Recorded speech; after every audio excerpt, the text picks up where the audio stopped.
Classificação indicativa. Livre para todos os públicos.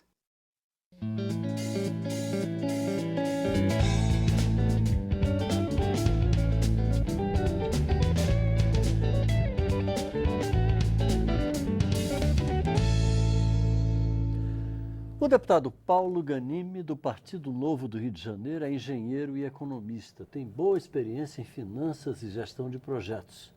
Ele chega para seu primeiro mandato na Câmara prometendo lutar contra a impunidade e contra a ingerência do governo que impede o trabalhador de trabalhar e o empreendedor de empreender.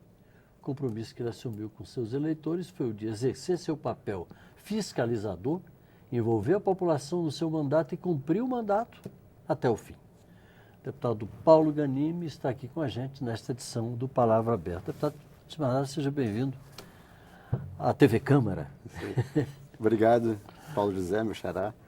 É muito bom estar aqui e poder falar um pouco mais com os telespectadores. Né? Deputado, fale um pouquinho mais da sua trajetória. Eu li que o senhor foi fazer cursos ou trabalhar no exterior também, né? Sim, sim. Trabalhou fora do Brasil? Trabalhei fora do Brasil 5 anos, 3 anos e meio na França e depois 1 ano e meio quase nos Estados Unidos. Eu trabalhava na Michelin. Michelin. Isso. E aí eu fui Mas em que área? Na área financeira de projetos.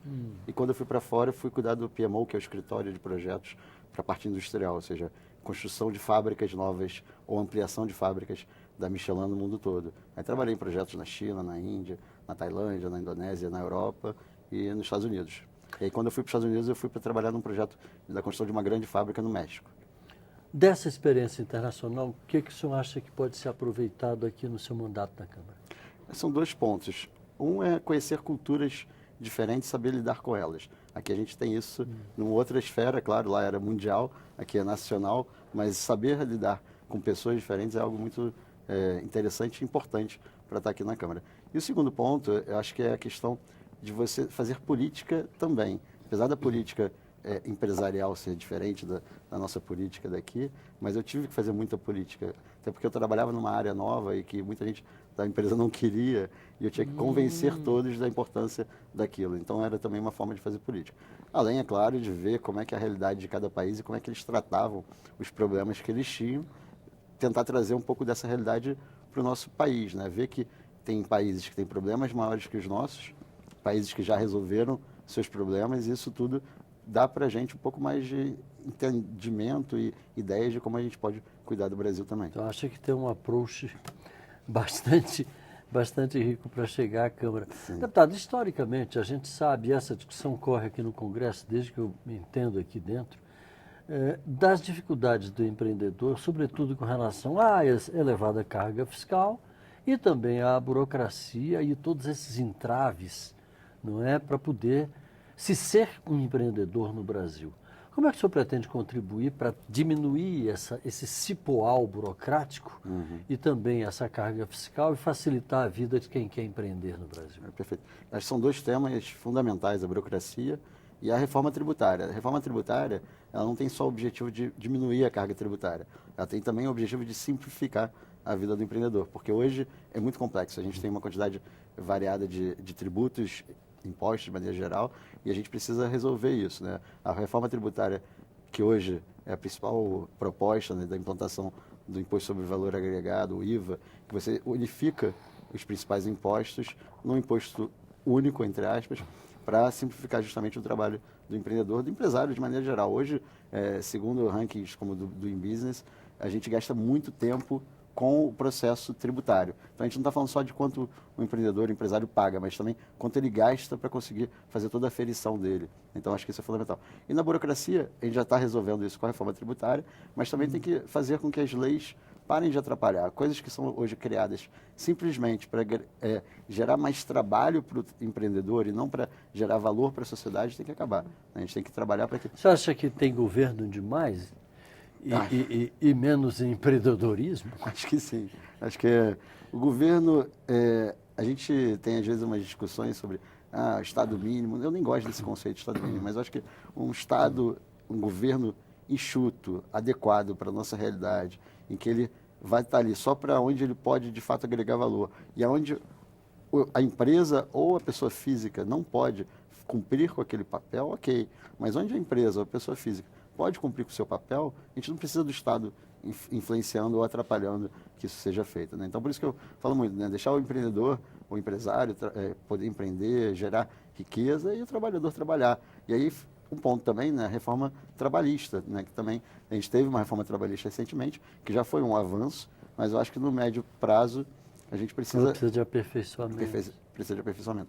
Um outro tema que é pouco falado, mas eu fico feliz que o futuro presidente do Banco Central, né, o Roberto Campos Neto, tem tocado, é como é que a gente consegue reduzir de forma estrutural os nossos juros. A taxa de juros no Brasil é muito elevada. Não é Selic, isso é só um ponto da estrutura, só uma partezinha. É um conjunto. Isso, é um conjunto de... A gente tem aí para aprovar na Câmara, espero que a gente consiga aprovar bem em breve, a questão do cadastro positivo de crédito, que é algo simples. Isso também já vem rolando há muito tempo, já se tentou várias vezes, não se teve sucesso. A gente já aprovou, já está em funcionamento, já existe a possibilidade do cadastro positivo, só que ele é opcional, a pessoa opta por aderir.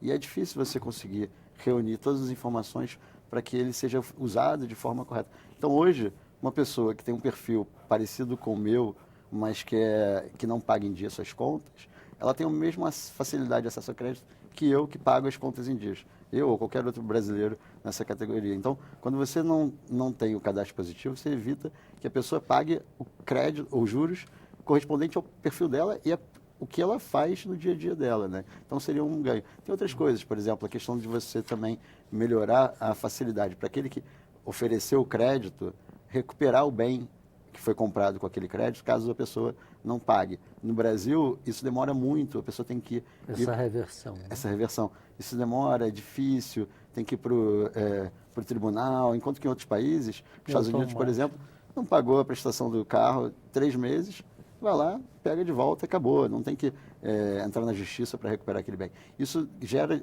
desconfiança, né, para que aquela pessoa que quer emprestar o dinheiro empreste. Então, isso faz com que a carga seja maior. E aí, outro ponto que é fundamental também é a reforma da Previdência. A reforma da Previdência, ela impacta vários pontos da nossa economia, mas uma delas também é o crédito, porque ela garante o ajuste fiscal. Quanto melhor o ajuste fiscal, mais fácil, mais dinheiro tem circulando na economia, menos o Estado usa o crédito disponível e com isso a gente consegue também reduzir os juros. Então, são vários elementos, só se tem alguns poucos que a gente precisa atacar nesses primeiros meses e anos de mandato para que a gente consiga melhorar a economia do Brasil como um todo. Eu falei no início, na abertura, que o senhor também se propõe a lutar contra a impunidade. Sem dúvida. Por quê? Não vi nenhuma menção no material que recebi de lutar contra a corrupção, que eu acredito que já esteja no piloto automático. Sim. Isso daí já não precisa mais nem falar. Mas e por que esse foco muito claro aqui na impunidade? Porque a impunidade ela ataca 2 dos maiores problemas hoje do Brasil: a corrupção e a falta de segurança. Na verdade, na minha opinião, se a gente combater a impunidade, a gente está combatendo a impunidade para o criminoso violento, né? Aquele que eu que sou do Rio sofro bastante com isso, né? Eu, sendo bem sincero, sofro menos que boa parte da população carioca. Mas a gente, como carioca e fluminense, né, na verdade, mas pensando... Você é do Rio de Janeiro mesmo? Isso, da capital.